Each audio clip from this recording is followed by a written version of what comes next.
একদিন আমি এবং আমার সহধর্মী মিলে পাহাড়পুর বৌদ্ধবিহার বা সোমপুর বৃহৎ বৌদ্ধবিহার যাকে বলে সেটি দেখার জন্য বের হয়েছিলাম অটোতে করে। দেখুন, পাহাড়পুর বৌদ্ধবিহারের যে পাঁচিল সেটা দেখা যাচ্ছে।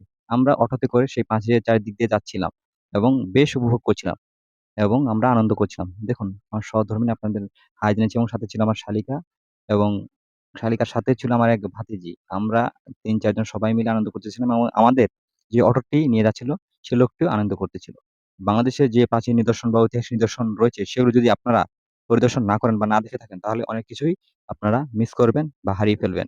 এসব দৃশ্য যখন আপনি দেখবেন তখন আপনার প্রজন্ম বা পরবর্তী প্রজন্ম আমাদের যে পরবর্তী প্রজন্ম রয়েছে সেগুলোকে জানাইতে পারবেন।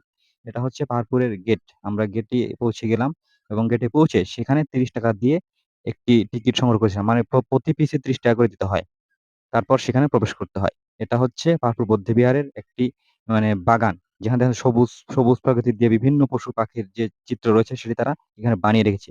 যেটা আম উম আপনাদেরকে আমাদেরকে একটি নজর কাড়ে। এটা হচ্ছে মূল বিহার। মূল বিহারটি দেখতে অনেক সুন্দর যে বহুদিন ধরে এটি ঐতিহাসিক নিদর্শনে দাঁড়িয়ে রয়েছে। দেখুন অনেক পরিদর্শক এসে তারা এটা দেখে যায় এবং আনন্দ করে। হ্যাঁ, আমরাও দেখতে গিয়েছিলাম।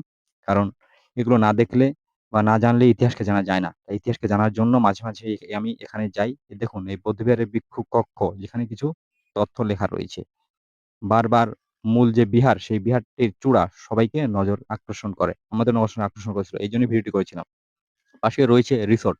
বিভিন্ন জন বাইরের পরিদর্শন এসে থাকেন বা পরিদর্শক এসে থাকেন তারা এই রিসোর্টে একটু বিশ্রাম নিয়ে থাকেন। আপনারা চাইলে এই রিসোর্টে এসে বিশ্রামও নিতে পারবেন।